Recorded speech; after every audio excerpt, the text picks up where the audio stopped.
Halo, perkenalkan nama saya Ruben. NIM saya adalah 1919298. Untuk kesempatan kali ini, saya akan membahas makanan khas Kalimantan yang bernama kue tiaw. Kue tiaw merupakan makanan yang sangat dikenal hampir di seluruh Indonesia. Kue tiaw sendiri sering kita temukan pada restoran-restoran Chinese yang ada di sekitar kita. Kue tiaw adalah mie khas Tionghoa yang memiliki tekstur yang kenyal, berwarna putih karena bahan utamanya yaitu beras. Kue tiaw merupakan makanan yang cukup populer di Indonesia, terutama di Kalimantan dan tempat-tempat lain yang banyak didiami oleh warga keturunan Tionghoa, yang salah satunya adalah Jakarta. Mie yang terbuat dari beras ini pada mulanya dijual oleh para nelayan dan petani yang merangkap bekerja sebagai penjual makanan di malam hari. Perkembangan kue tiaw sendiri telah dipelajari setidaknya pada zaman dinasti Han, rakyat Tiongkok telah mengonsumsi bakmi, yaitu pada tahun 2006 sebelum Masehi. Tentu saja pada saat itu, varian bakmi tidak ada seperti saat ini. Masa itu bakmi masih merupakan adonan gandum yang sederhana. Bentuknya persegi atau lembaran yang ketebalan tidak lebih dari kulit pangsit.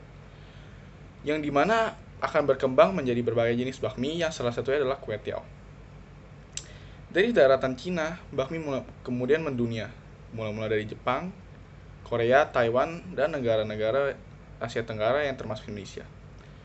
Dan bisa sampai ke negara Eropa karena pada saat itu Marco Polo untuk pertama kalinya membawa mie ke Eropa sepulang perjalanan dari China.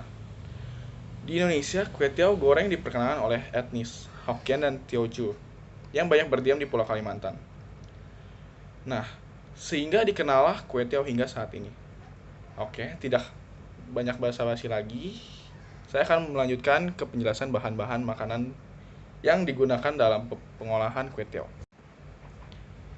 Pada segmen ini, saya akan membahas tentang bahan-bahan yang akan kita gunakan dalam pengolahan kue tiaw goreng. Yang pertama adalah 1 pak kue tiaw basah yang diuraikan, secukupnya sawi hijau yang dipotong-potong, kol yang diiris-iris, 2 butir telur, 1 batang daun bawang yang dipotong dan diiris, 2 buah cabai merah, 4 siung bawang putih yang digeprek lalu dicincang, kemudian secukupnya lada dan garam. Kemudian ada lagi seperti kecap manis, saus tiram, dan kecap asin. Untuk menambah selera, kita bisa tambahkan topping seperti irisan cabai rawit dan bawang goreng.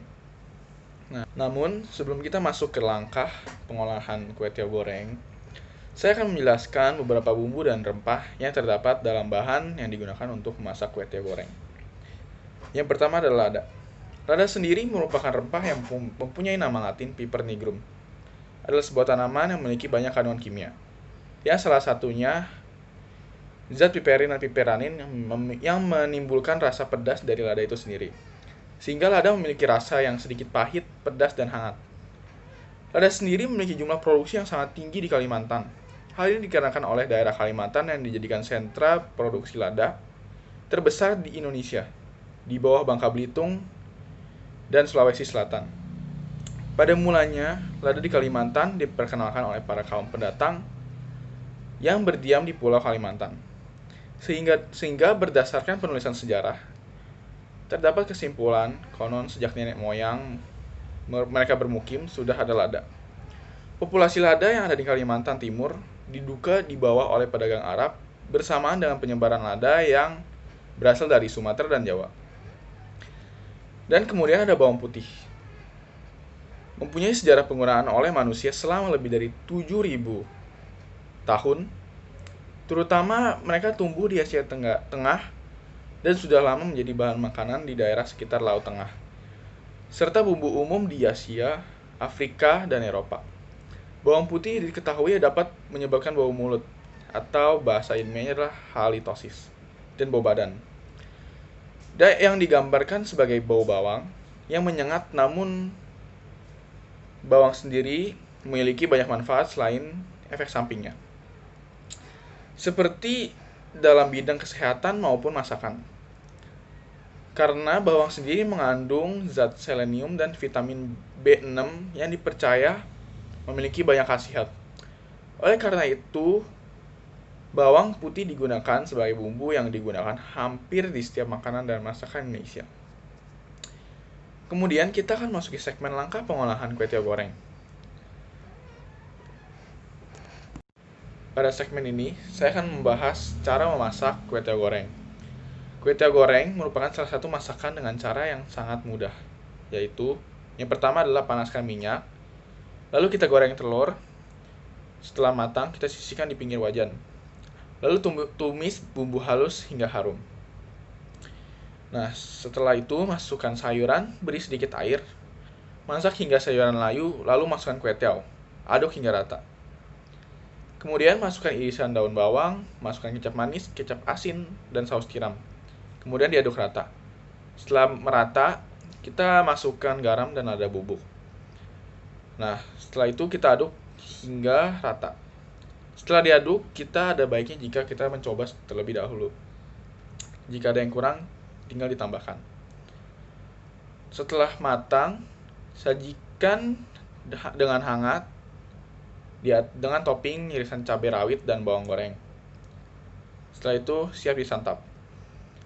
Karakteristik bumbu dan rempah yang dimiliki oleh kue tiaw sendiri adalah: yang pertama, terdapat karakteristik bumbu yang segar dan iris, yang dimana terdapat penggunaan daun bawang yang diiris, irisan cabai sebagai bahan masak, dan topping dari kue tiaw goreng. Untuk karakteristik bumbu segar dan lumat, ada pada penggunaan bawang putih yang kita cincang dan geprek hingga halus. Dan kemudian untuk karakteristik yang terakhir, yaitu kering dan utuh, terdapat dalam penggunaan lada dan garam. Nah, untuk pewarnaan dalam kue tiaw, kita tidak menggunakan pewarna sama sekali. Namun, pada proses pemasakannya, kue tiaw akan berubah menjadi coklat akibat dari penggunaan kecap asin dan manis yang memberi kesan karamelisasi dari kue tiaw saat penumisan. Nah, sekian dari masakan kue tiaw kali ini. Nah, namun sebelum video ini berakhir, saya akan memberikan pesanan kesan bagi para penonton.